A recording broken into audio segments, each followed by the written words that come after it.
اے لوگو تمہارے پاس آ گئی ہے نصیحت، موعظت تمہارے رب کی طرف سے۔ وہ صرف موعظت نہیں ہے، سینوں کے اندر جو روگ ہیں، جو امراض ہیں، ان کا علاج بھی ہے، شفا بھی ہے۔ شفاء لما فی الصدور۔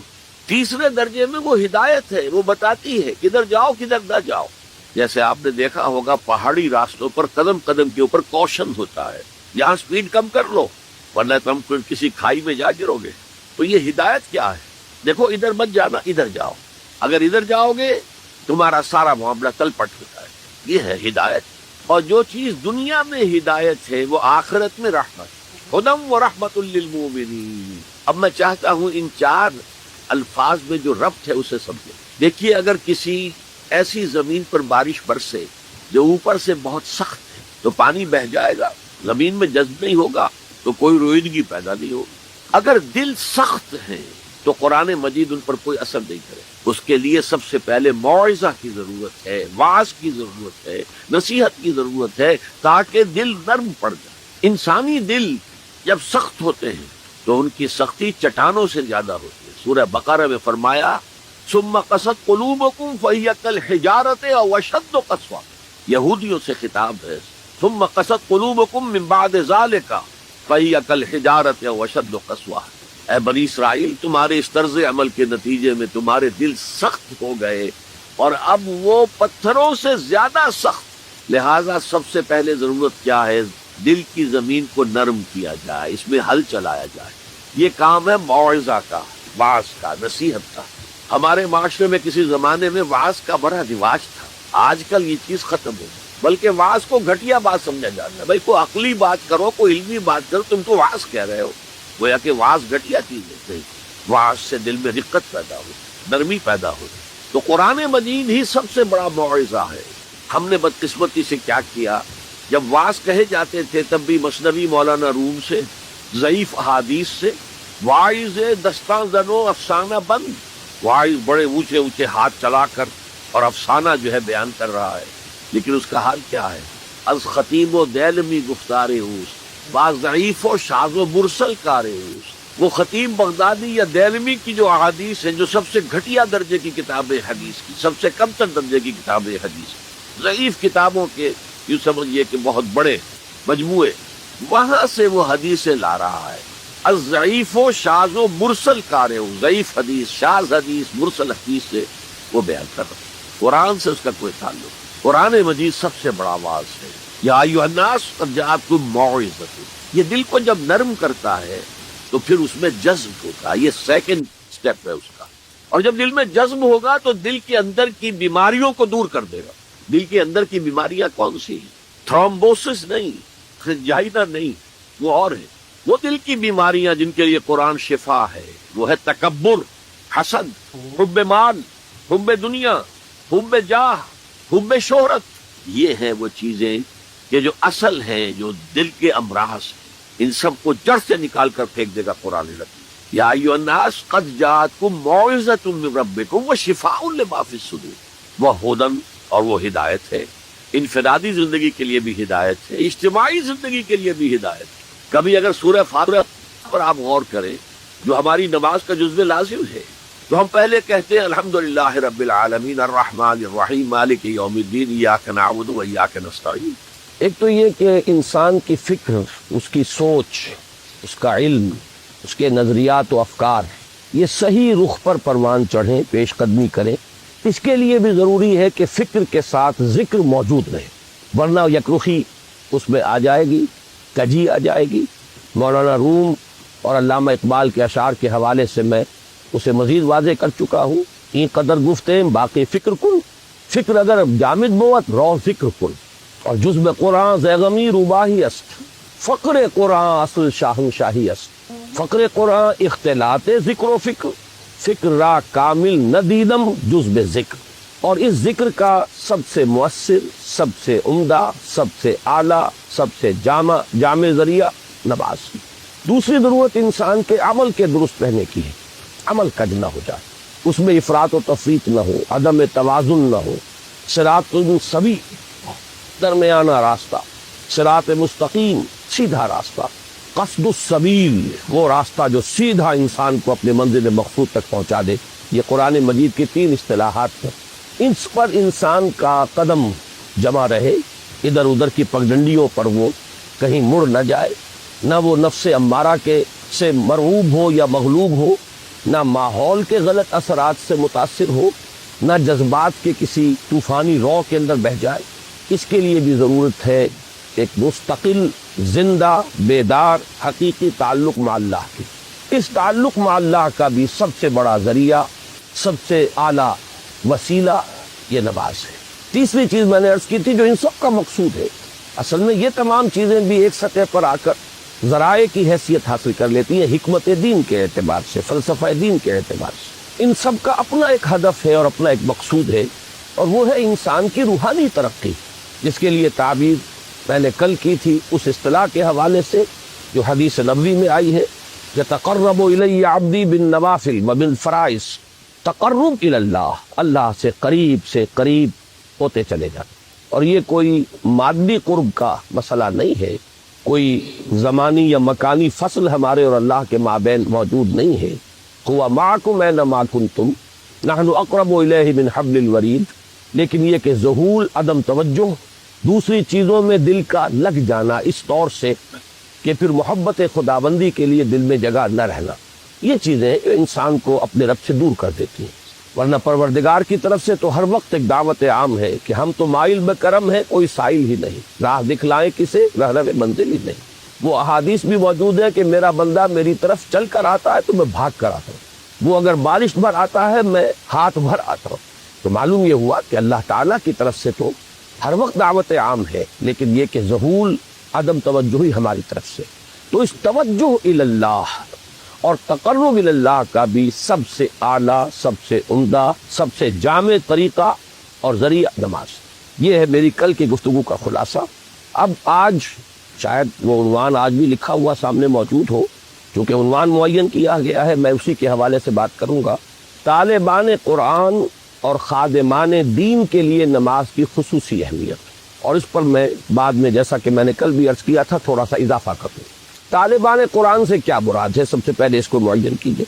قرآن کا طالب، اس سے مراد ہے قرآن مجید سے علم صحیح، فہم صحیح اور ہدایت کا اخذ کر سکے۔ اس کے لیے ذرائع ہے قرآن کا پڑھنا، یہ بھی اس کا ایک ذریعہ ہے۔ اس کے لیے ذرائع ہے قرآن پر غور و فکر، سوچ بچار، تدبر، یہ تمام چیزیں ذریعہ بنیں گی۔ اصل مقصود کیا ہے؟ طالب قرآن کا اصل ہدف کیا ہے؟ کیا چاہتا ہے وہ قرآن سے؟ معاذ اللہ طالب قرآن ایک ایسا بھی ہو سکتا ہے کہ جو صرف اس لیے کہ مجھے کوئی پیشہ اختیار کرنا ہے، اس کے لیے قرآن کو حفظ کر رہا ہو یا قرآن کو پڑھ رہا ہو، اس کو اس وقت اپنے ذہن سے نکال لیں۔ طلب قرآن سے صحیح مراد قرآن سے ہدایت اخذ کرنا، قرآن کے ذریعے اپنے فکر کو جلا دینا، اپنی مینٹل فیکلٹیز جو اللہ نے عطا فرمائی ہے، فکر، سوچ بچار کی جو صلاحیت عطا فرمائی ہے، ان کو پروان چڑھانا صحیح رخ پر۔ گویا کہ بات وہی ہو گئی جو کل میں بیان کر چکا ہوں، فکر انسانی کے صحیح رخ پر آگے بڑھنے اور پیش رفت کا معاملہ۔ اس کے لیے اب نوٹ کیجئے کہ اس ہدایت قرآنی اور صحیح علم و فکر قرآن سے مستفید ہونے کے لیے 2 چیزیں شرط لازم ہیں۔ نمبر 1 تصحیح نیت، جیسا کہ میں نے ابھی اشارہ کیا، علم دین کے حصول کے لیے ایک محرک یہ بھی ہو سکتا ہے کہ کہیں خطیب بننا ہے، امام لگنا ہے، اور اب تو آپ کو معلوم ہے چونکہ ہمارا ملک ایک غالب اکثریت اس کے رہنے والوں کی مسلمانوں پر مشتمل ہے، تو چاہے کوئی حقیقی یہاں پہ اسلامی نظام نہیں آیا، لیکن یہ کہ مساجد میں باقاعدہ اب ائمہ کے خطباء کے گریڈز مقرر ہیں، یہ بھی ایک پروفیشن ہے، یہ بھی ایک پیشہ ہے۔ یا یہ کہ جیسے کہ حدیث نبوی میں آیا ہے کہ جس شخص نے علم حاصل کیا کہ وہ علماء کی مجلس میں بیٹھ سکے، علماء کی محفل میں بار پا سکے، یا جاہلوں پر، ناواقفوں پر روب گانٹ سکے، تو اس کے لیے شدید وعید ہے، گویا کہ وہ اپنا ٹھکانہ جہنم میں بنا رہا ہے۔ وہی علم کے جس کی بڑی فضیلت ہے، جس کی بڑی اہمیت ہے، جس کے بارے میں یہاں تک فرمایا گیا کہ عالم کے دوات کی سیاہی اور شہید کا خون یہ ہم وزن ہے اللہ کے میزان میں، اور ساری رات عبادت میں کھڑے رہنے سے اس رات کا 1 گھنٹہ علم کی کہ درس و تدریس، پڑھنے پڑھانے میں صرف کر دینا افضل ہے۔ ساری رات ایک شخص جاگتا ہے اور نوافل ادا کرتا ہے، اس کے مقابلے میں ایک شخص 1 گھنٹہ وہ علم کی تدریس کرتا ہے یا علم کی تحصیل کرتا ہے، یہ اس سے افضل ہے اس علم کا یہ مقام۔ لیکن ساتھ یہ بھی کہ لیماری بہ السفہاء او لیجاری بہ العلماء، اگر مقصد یہ ہو کہ انسان علماء کی محفل میں بیٹھ سکے، ان کی اصطلاحات میں گفتگو کر سکے، یہ نہ محسوس ہو کہ یہ شخص جو ہے یہ تو ہمارے مابین بیٹھنے کے قابل نہیں ہے، یہ ہماری اصطلاحات سے واقف نہیں ہے، اس لیے کچھ چیزوں کا علم حاصل ہو جائے، یا یہ کہ جو بے علم لوگ ہیں ان پر انسان دھوس جما سکے، روب گاٹ سکے۔ اس کے برعکس وہ حدیث میں نے آپ کو سنائی ہے کہ حضور صلی اللہ علیہ وسلم نے فرمایا کہ جس شخص کو موت آئی اس حال میں، من جاءہ الموت وہو یطلب العلم، کہ وہ ابھی علم کی تحصیل کر رہا تھا، لیکن کس مقصد کے تحت؟ لیحیی بہ الاسلام، تاکہ وہ اس کے ذریعے سے اسلام کو زندہ کرے، مقصد یہ ہے۔ فبینہ وبین النبیین درجۃ واحدۃ فی الجنہ، تو ایسے شخص کے اور انبیاء کرام کے درمیان جنت میں صرف 1 درجے کا فرق رہ جائے۔ تو معلوم ہوا کہ تصحیح نیت اس کی بڑی اساسی اہمیت ہے طلب علم میں، اور اس تصحیح نیت کے لیے لازم ہے وہی دوام ذکر الہی، دل کا اللہ کے ساتھ متعلق رہنا۔ مجھے لفظ ایک یاد آیا، ایک حدیث میں آیا ہے قلبہ معلق بالمساجد، حضور صلی اللہ علیہ وسلم نے 7 افراد کا تذکرہ فرمایا ایک حدیث میں کہ جن کو اللہ تعالیٰ خاص اپنے سائے تلے جگہ دے گا قیامت کے دن، جس دن کسی کے لیے کوئی سایہ نہ ہو۔ ان میں سے ایک وہ بھی ہے، ایک ایسا شخص کہ جس کا دل مسجدوں ہی میں اٹکا رہتا ہے، وہ اگر نکلتا ہے باہر اپنی ضروریات کے لیے، آخر معاش کی بھاگ دوڑ ہے اور ذمہ داریاں ہیں، لیکن دل وہیں اٹکا رہتا ہے کہ جیسے ہی اذان کی آواز آتی ہے لپکتا ہے، جیسے کہ مچھلی جو ہے، جسے آپ کہتے ہیں ماہی بے آب، مچھلی کو اگر آپ پانی سے نکال لیں گے تڑپے گی۔ اسی طریقے سے ایک مسلمان کی کیفیت مسجد سے باہر جو وقت وہ گزارتا ہے مجبوراً، تو اس کو اس کیفیت میں گزرنا چاہیے۔ اسی طریقے سے میں نے لفظ استعمال کیا کہ دل اللہ سے اگر متعلق نہ رہے، قلبہ معلق بالمساجد، اسی طریقے سے اللہ کے ساتھ دل اگر معلق نہ رہے، جڑا نہ رہے، تو نیت جو ہے اس میں فساد آ جائے۔ نیت ہی میں تو فساد ہے، جس کے لیے کہ شیطان دل میں پھونکے مارنے لگتا ہے، اور ذکر سے خالی قلب کے بارے میں یہ حدیث میں کل آپ کو بتا چکا ہوں۔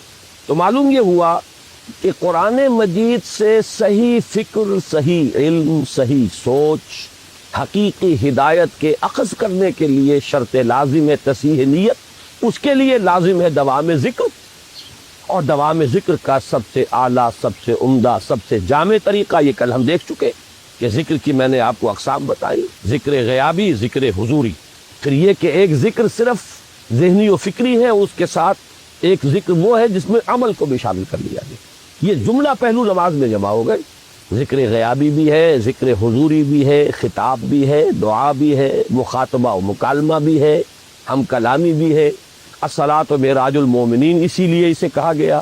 پھر یہ کہ اس میں نہ صرف ہم کچھ کہہ رہے ہوتے ہیں، بلکہ یہ کہ اس کے ساتھ جو ہمارا رکوع اور سجود ہے، یہ گویا کہ عملاً اس وقت ہم تعظیم کر رہے ہوتے ہیں اللہ کی۔ تو پھر جوڑتے جائیے بات کو، اس لیے کہ یہ رب قائم نہیں ہوگا تو پھر کوئی فائدہ نہیں ہوگا، سوائے اس کے کہ ایک واعظ آپ نے سن لیا کہ طالب قرآن کے لیے صحیح معنی میں قرآن کی ہدایت سے استفادے کے لیے شرط اول جو شرط لازم کی حیثیت رکھتی ہے وہ ہے تصحیح نیت، اس کے لیے ضروری ہے دوام ذکر، اور ذکر کا جامع ترین، بلند ترین طریقہ، ذریعہ نماز۔ اسی طرح طالب قرآن کے لیے دوسری شرط ہے، وہ شرط یہ ہے کہ جیسے جیسے علم اور ہدایت حاصل ہو اس کے ساتھ ساتھ عمل بھی فوراً شروع ہو جائے۔ اس میں اگر گیپ واقع ہو جائے گا، ایک بات سمجھ میں آ گئی ہے، ذہن پر منکشف ہو گئی، دل نے گواہی دے دی کہ ہاں بات ٹھیک ہے، دیکھنا تقریر کی لذت کے جو اس نے کہا، میں نے یہ جانا کہ گویا یہی میرے دل میں تھا، میری فطرت یہی کہہ رہی ہے، مجھے اپنے اندر سے اسی بات کی گواہی مل رہی ہے۔ اب ذہن اور قلب کا متفقہ فیصلہ ہو چکا کہ یہ صحیح ہے۔ اب اگر فوری طور پر عمل اس رخ پر نہ مڑے، اگر موڑنے کی ضرورت ہے، پہلے سے اس پر انسان عامل ہے تو مزید انشراح ہوگا، مزید انبساط ہوگا، مزید اس پر اعتماد پیدا ہوگا، مزید اطمینان حاصل ہوگا۔ یہی وہ لفظ ہے کہ جو آیا ہے بلند ترین کیفیت کے لیے نفس انسانی کے نفس مطمئنہ، یا ایتھا النفس المطمئنہ ارجعی الی ربک راضیۃ مرضیہ۔ تو پہلے سے اس پر عامل ہے تو مزید اطمینان، مزید انشراح پیدا ہوگا، نہیں ہے تو اب اس کی طرف رخ کو موڑنا لازم ہے۔ یہ نہیں کریں گے تو وہی گیپ شروع ہو جائے گا. لما تقولون ما لا تفعلون، کیوں کہتے ہو جو کرتے نہیں. یہاں سے جو گیپ شروع ہوتا ہے انسان کے فکر و عمل کا گیپ کہہ لیجئے، علم و عمل کا فصل کہہ لیجئے، قول و فعل کا تضاد کہہ لیجئے، یہی ہے کہ جو آگے بڑھ کر یہی وہ روگ ہے، یہی وہ مرض ہے. قرآن مجید میں بار بار آیا ہے فی قلوبہم مرض فزادہم اللہ مرضا. یہ روگ ہے جو ترقی کر کے پھر اس مقام تک انسان کو لے جاتا ہے جو کھلم کھلا اور صریحاً کفر سے بھی اللہ کو زیادہ مبغوض اور ناپسند، یعنی نفاق. اب اس عمل کے لیے بھی یہ کل ہم دیکھ چکے، اس عمل کے لیے لازم ہے وہی تعلق مع اللہ، اور اس کے ذریعہ وہی ذکر دوام، ذکر مدام، اور اس کے لیے اس کی بلند ترین جامع ترین صورت نماز.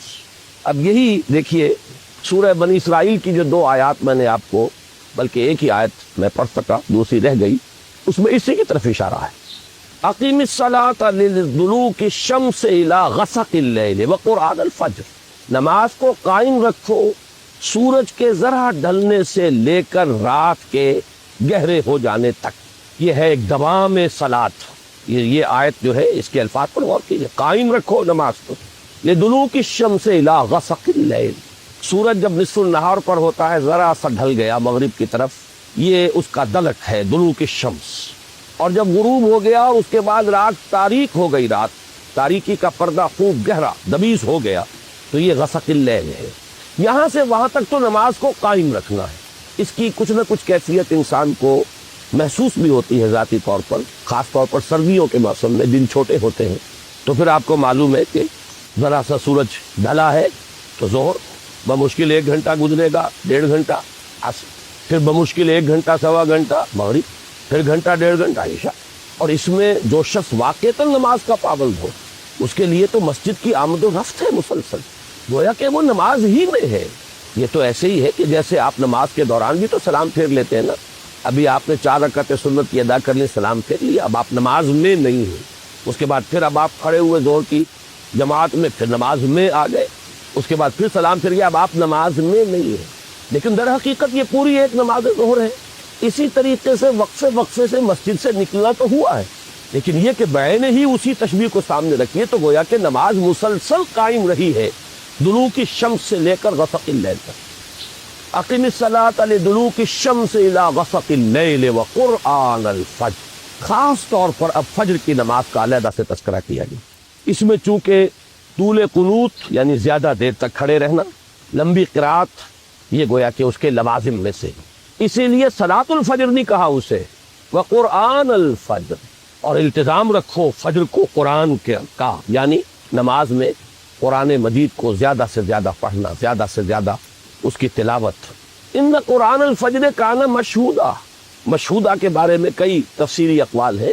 فجر کے وقت کا یہ قرآن کا پڑھنا مشہود ہے، اور مشہود کے ایک معنی یہ ہے کہ قلب حاضر ہوتا ہے، استحضار ہوتا ہے، طبیعت تر و تازہ ہوتی ہے، تکان نہیں ہوتی، کسل نہیں ہوتا. رات بھر آپ نے نیند لی ہے، اب آپ فریش ہے، تر و تازہ ہے، تو آپ کے تمام جو قوائے باطنی ہے، جو آپ کی فیکلٹیز ہیں آپ کے اندر، وہ بیدار ہے. اور وہ گویا کہ اس کے لیے ریسیپشن جو ہے ان تمام چیزوں کا جو قرآن کے اندر سامنے آ رہی ہے، اس کے لیے بہترین اور سازگار ماحول. یہ بات بھی کہی گئی ہے کہ فجر کی نماز میں وہ فرشتے بھی حاضر ہوتے ہیں کہ جن کی ڈیوٹی رات کے وقت ہوتی ہے، ابھی آف ہونے سے پہلے انہیں فجر کی نماز بھی پڑھنی ہے ساتھ.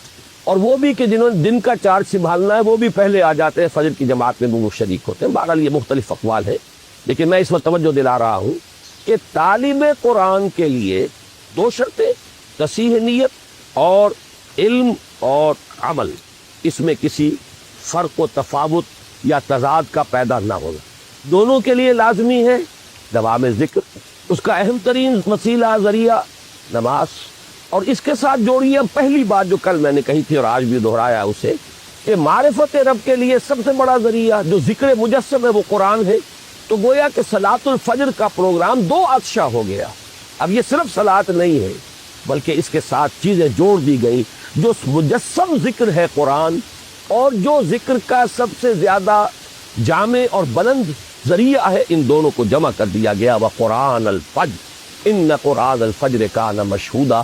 اور اس سے بھی آگے یہ تو چونکہ فرض نمازوں کا ذکر آ گیا ہے، ظہر سے عشاء تک اور پھر فجر، لیکن اس سے اگلی منزل بھی ہے، وَمِنَ اللَّيْلِ فَتَهَجَّدْ بِهِ نَافِلَةً لَكَ، اور رات کے ایک حصے میں بھی جاگا کرو اس کے ساتھ، یعنی یہی فجر کا جو پروگرام ہے، اس کو 2 آتشاں سے آتشاں اگر کرنا چاہتے ہو تو اب رات کے ایک حصے میں سے اپنے آرام میں سے کٹوتی کرو اور کھڑے رہو، اور اس وقت خاموشی سے پرسکون انداز میں، جبکہ کوئی اور نہ دیکھنے والا ہے نہ کسی اور طرح کی ڈسٹربنس ہے، براہ راست ایک رابطہ جو ہے بندے اور رب کے درمیان اسٹیبلش ہو جاتا ہے۔ اس وقت اسی فجر کی کیفیت کو اس وقت 2 آتشاں بلکہ 6 آتشاں کر کے اس سے استفادہ کرو۔ اس سب کا حاصل کیا ہوا؟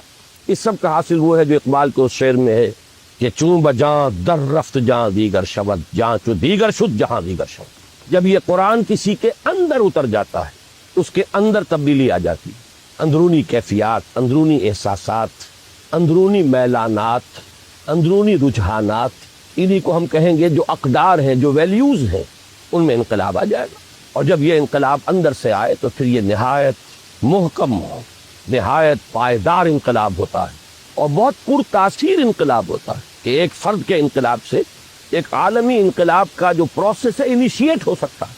اس جیسے آپ کہتے ہیں کہ چراغ سے چراغ جلتا ہے، دیے سے دیا روشن ہوتا ہے، اسی طریقے سے ایک شخص کے اندر یہ کامل انقلاب، صحیح انقلاب، اب اس انقلابی پروسیس کو جو ہے انیشیٹ کر دے گا، شروع کر دے گا۔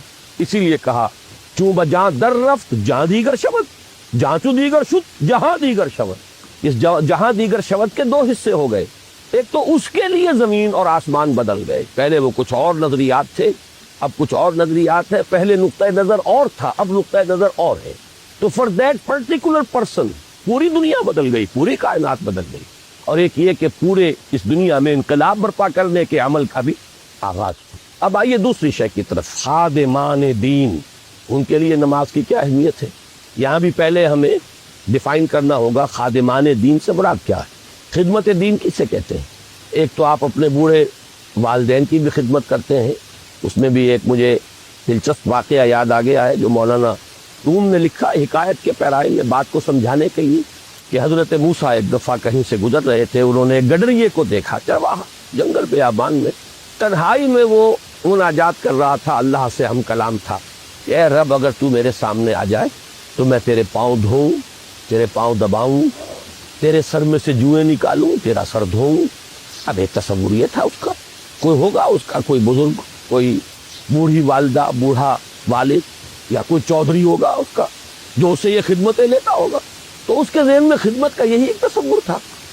تو اپنے اس ذہن کی محدود سی دنیا میں وہ یہی چیزیں آفر کر رہا تھا اللہ سے کہ اللہ میرے دل میں تو مجھے وہ شعر یاد آ رہا اقبال کا کہ کبھی ہے حقیقت منتظر نظر آ لباس مجاز میں کہ ہزاروں سجدے تڑپ رہے ہیں میری جبین نیاز میں۔ تو ایک جذبہ ہے اللہ سامنے ہو ہم کیا کریں گے، ہر شخص جو ہے وہ اپنے ذہن کی سطح کے مطابق سوچے گا کہ وہ کیا کرے گا۔ تو اس غریب نے جو کچھ اس کی ذہنی سطح تھی اس کے مطابق جو ہے وہ اللہ کے ساتھ یہ بات کی۔ حضرت موسیٰ علیہ السلام نے ڈانٹ دیا، یہ کیا کفر بک رہے ہو تم۔ اب وہ اپنی ایک خاص کیفیت میں تھا، اس نے چیخ ماری، کپڑے پھاڑے اور نکل گئے۔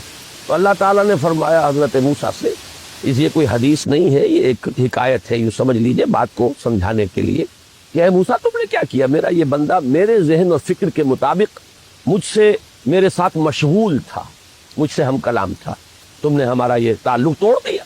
تو برائے وصل کردن آمدی نہ برائے فصل کردن آمدی، تمہیں ہم نے بھیجا ہے لوگوں کو ہم سے جوڑنے کے لیے نہ کہ کاٹنے کے لیے۔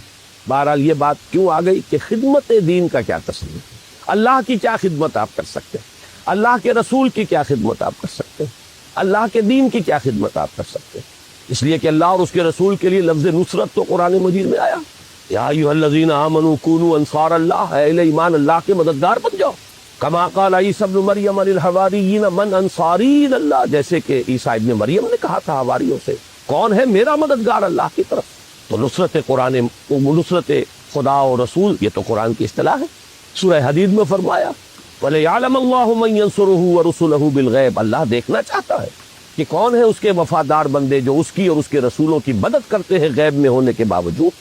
تو یہ نصرت خدا و رسول سے مراد کیا ہے، خدمت خدا و رسول سے مراد کیا ہے، اس لیے کہ اسی کا نام ہوگا خدمت دین۔ اس میں بھی دو چیزیں، جیسے کہ میں نے عرض کیا تھا کہ طالب قرآن کے لیے دو شرطیں ہیں، تصحیح نیت اور علم اور عمل کے اندر توافق، ہم آہنگی۔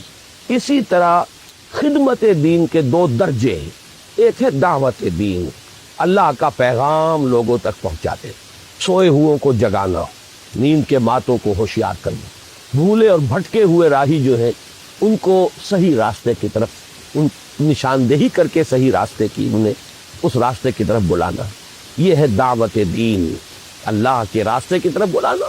ادعو الی سبیل ربک بالحکمت والموعظۃ الحسنۃ وجادلھم باللتی احسن، بلاؤ اپنے رب کے راستے کی طرف حکمت کے ساتھ اور اچھی نصیحت کے ساتھ، اور کہیں مجادلہ اور جھگڑا بھی کرنا پڑ جائے تو بھی بڑے خوبصورت انداز میں۔ کوئی ضدی آدمی ایسے بھی ہوتے ہیں کہ جن کے ساتھ ذرا مناظرے کا اور مجادلے کا انداز اختیار کرنا پڑتا ہے، لیکن اس میں بھی تمہاری طرف سے تمہارے طرز عمل میں ظاہر ہونا چاہیے کہ نہایت عمدگی کے ساتھ، خوبصورتی کے ساتھ۔ تو یہ جو دعوت دین ہے یہ خدمت دین کی پہلی منزل ہے، اور خدمت دین کی دوسری منزل اقامت دین، دین کو قائم کرنا۔ اسی کو ہم آج کل جو ہے ایک نئی اصطلاح کے حوالے سے تعبیر کر رہے ہیں، اسلامی انقلاب، پورے نظام کو بدل دے۔ اس کے نظام میں اس وقت جو بھی قائم ہے، جو کجی ہے، اللہ سے دوری ہے، دین سے بعد ہے، ظلم ہے، ناانصافیاں ہیں، استحصال ہے، ان سب کا قلع کما کر کے جیسے کہ ایک فرد اللہ کا بندہ بن جائے، ایسے ہی پورا نظام اللہ کی بندگی میں آ جائے، یہ اقامت دین۔ اس کے لیے جد و جہد، اس کے لیے محنت، اس کے لیے جان اور مال کا کھپانا، اس کے لیے جہاد بالمال والنفس یا انفاق مال و بذل نفس۔ اب یہ اصطلاحات ہے۔ جہاد کے معنی کشاکش، رسہ کشی، کہ ایک طرف وہ ہیں جو باطل کے علمبردار ہیں، وہ چاہتے ہیں کہ باطل نظام یہاں پر قائم رہے، یا کوئی اور ہے جو کسی اور باطل کے پیروکار ہیں، وہ چاہتے ہیں کہ وہ باطل نظام یہاں آ جائے۔ مثلا اگر جاگیرداری اور سرمایہ داری کا باطل نظام چل رہا ہے تو خارج میں ایسے لوگ بھی ہیں کہ جو اس کو ملیامیٹ کر کے کمیونزم کا باطل نظام لانا چاہتے ہیں۔ تو دو قوتیں ہو گئی، ایک وہ جو سٹیٹس کو رکھنا چاہے، جو نظام ہے وہ رہے، جاگیردار اور سرمایہ دار تو یہ چاہیں گے کہ نظام بالکل بدلے ہی نہ، جیسا ہے ویسا ہے، اس لیے کہ ان کے مفادات اس سے وابستہ، انہیں وہاں مراعات ملی ہوئی ہے، ان کی حیثیتیں ہیں۔ جہاں قبائلی نظام ہے، قبائلی سردار جو ہے وہ کبھی نہیں چاہے گا کہ وہ نظام ختم ہو۔ تو ایک قوت تو وہ ہے جو چاہتی ہے کہ جو نظام ہے وہ برقرار رہے، سٹیٹس کو، نو چینج واٹس ایور۔ وہ دفاع کرتی ہے وہ قوت ہر اس قوت کے مقابلے میں کہ جو کوئی کسی نوعیت کی بھی تبدیلی لانا چاہے۔ پھر یہ کہ تبدیلی کا بھی ایک دوسرا نقطہ نظر بھی موجود ہے، کمیونزم ہے، اس کے ماننے والے، اس کے چاہنے والے، اس کے لیے محنت کرنے والے، جد و جہد کرنے والے وہ بھی میدان میں نہیں۔ اب اس حال میں جو اللہ کے چاہنے والے، اللہ کے دین کے ماننے والے، اللہ کے دیے ہوئے نظام کو برپا کرنے کی جد و جہد کریں گے تو رسہ کشی تو ہوگی، کشاکش ہو کر رہے گی۔ اس کشاکش کے لیے قرآن مجید نے دو اصطلاحات استعمال کی ہیں، یا تو جہاد، اور جہاد میں دو چیزیں کھپیں گی، جان اور مال، تو جہاد بالمال والنفس، یہ ایک اصطلاح ہے۔